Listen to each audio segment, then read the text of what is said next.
하나님의 말씀은 사도행전 13장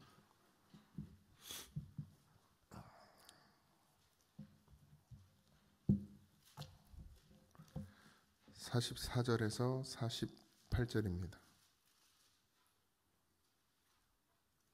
사도행전 13장 44절에서 48절입니다. 다 찾으셨죠? 한 목소리로 합독하겠습니다.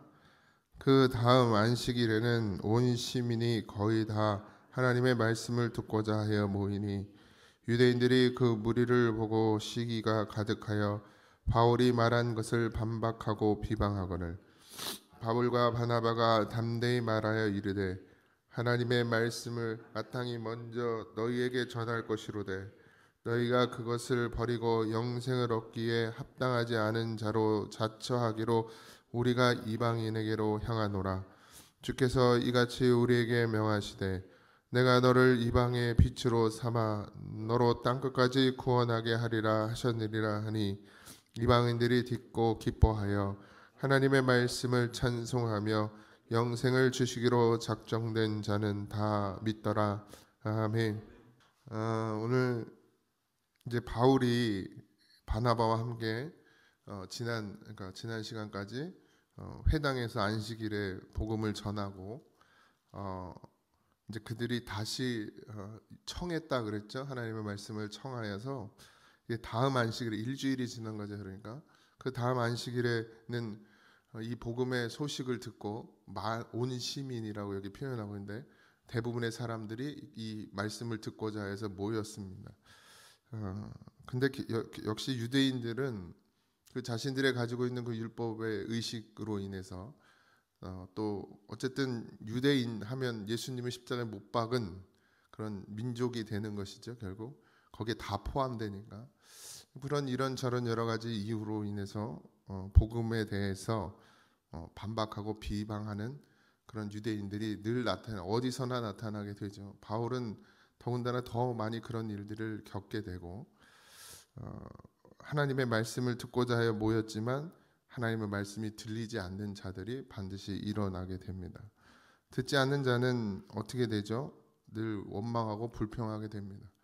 이 교회 안에서도 우리가 다 예수님을 믿는 믿음으로 모였지만 그리고 하나님의 말씀을 듣고자 하지만 어떻게 해요? 자기의 생각에 맞지 않고 자기의 뜻에 맞지 않으면 여전히 어떻게 이 유대인들처럼 반박하고 비방하거나 그리고 무시하거나 그리고 외면하는 그런 일들이 교회 안에서도 일어납니다. 그러니까 우리가 깨어 있지 않으면 늘 유대인과 같은 그런 행위를 하게 되는 것입니다. 그런데 반드시 깨어 있으시고 또 목자와의 관계가 좋아야 되는 이유는 거기에 있어요. 말씀을 듣기 위해서입니다.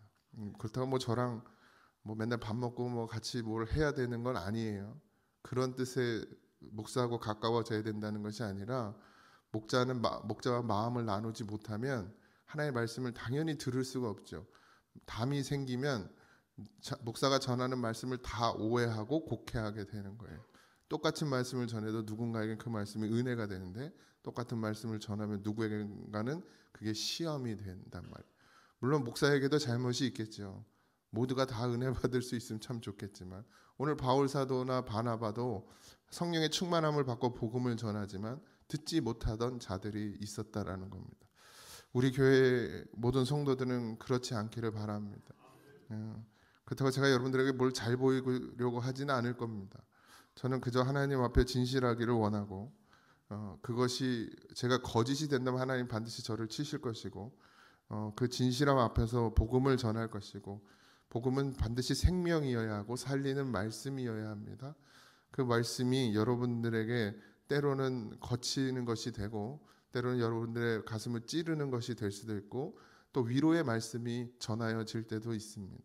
그러니 모든 것이 다 달콤할 수만은 없어요. 달달할 수만은 없고 때로는 쓰디쓴 것 같으나 그것이 나를 살리게 할 때가 있습니다. 그러니 귀를 잘 여시고 늘 하나님의 말씀을 하나님의 말씀으로만 받으면 아무런 탈이 일어나지 않는데 이 유대인들은 하나님의 말씀을 하나님의 말씀으로 듣지 않고 사람의 소리로 듣는 거죠. 그러니까 결과가 뭐예요? 비방하고 비판하는 게 그들의 결과입니다. 결국 하나님의 말씀을 듣지 못하고 듣지 아니하는 자는 어떻게 됐죠?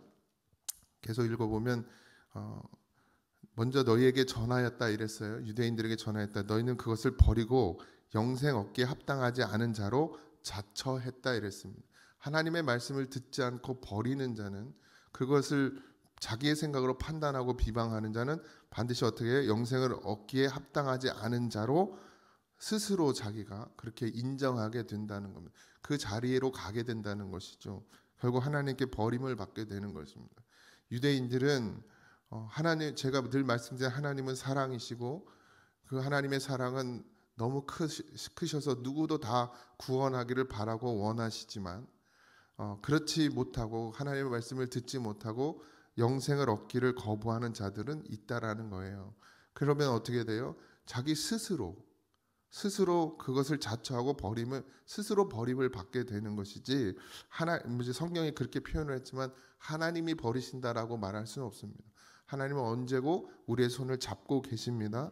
그걸 잊지 마시기 바랍니다. 그래서 듣지 아니한 자가 아니라 반드시 듣는 자가 되어야 하는데, 결국 이것이 유대인들이 하나님의 말씀을 듣지 아니하니까 특히나 사도 바울은 이방인의 사도로서 이방인의 빛으로 나타내서 그들을 땅끝까지 구원을 전하게 하는 역할을 감당하게 했죠.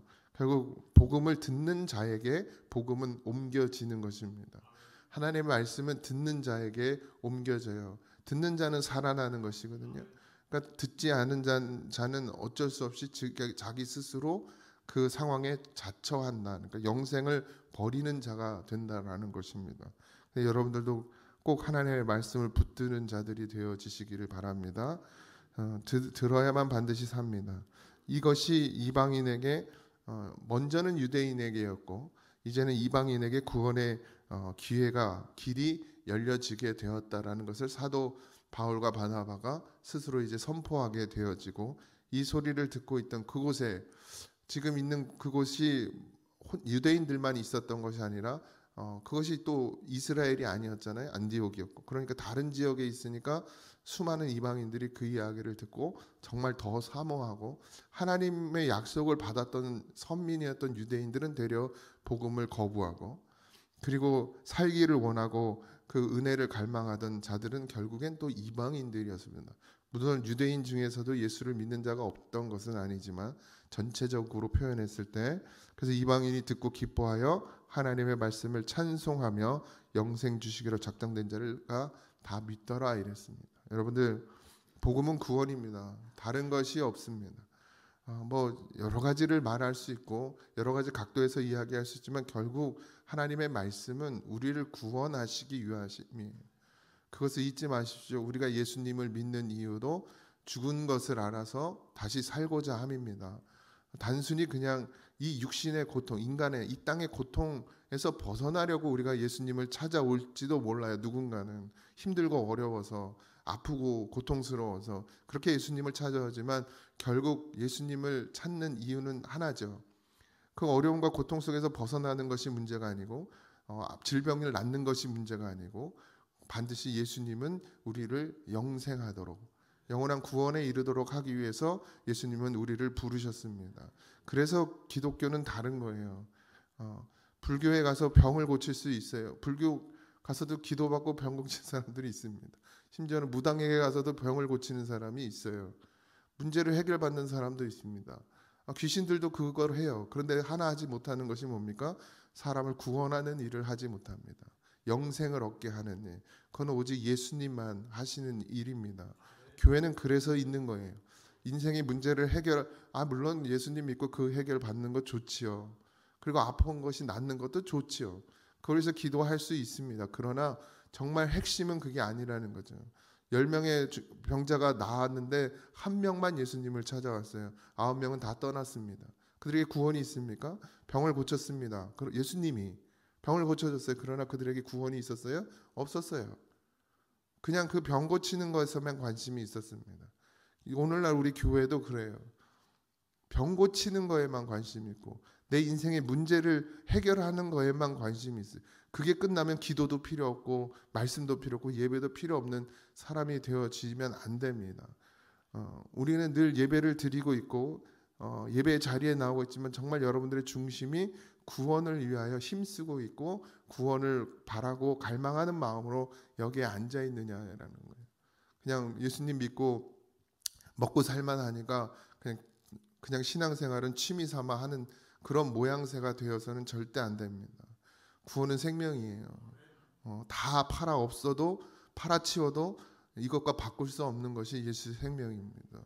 그러니 오늘도 그런 믿음으로 사시길 바랍니다. 이방인에게 구원의 길이 열렸다고 했을 때 그들의 반응은 찬송함이었습니다. 하나님의 말씀을 찬송하며 이랬어요. 늘 그것이 기쁨이 되어야 하고 정말 감사가 되어야 합니다. 나 같은 자를 나는 구원받을 수 없는 자인 것, 나 같은 자라는 것이 이 이방인들의 마음이었습니다. 절대로 그들에게는 하나님의 그 은혜가 미치지 않을 거라고 생각했던 것이 이방인들의 마음이었단 말이죠.